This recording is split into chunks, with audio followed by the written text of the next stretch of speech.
Luto tayo ngayon ng stir-fried chicken. Ito ay boneless na part ng wings. Painta tayo ng mantika. Yun. Ito yung pinagprituhan ko ng chicken kanina.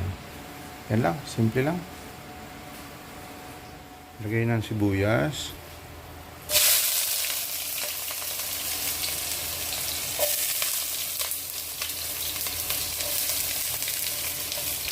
Haluin.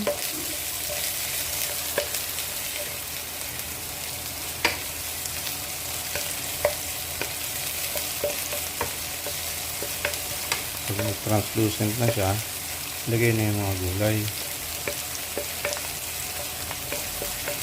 Yan, pwede na. Lagay natin ang gulay.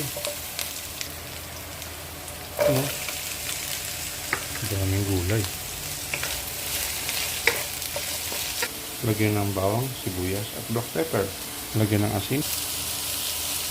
Haluin. Ilagay ang manok.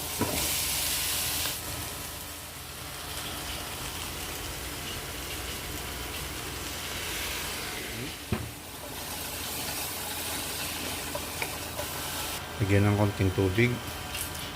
Ilagay ang repolyo. Haluin. Lagyan ng chicken cube. Finished product. Patay ng apoy. Okay. Thank you. Kaya na po.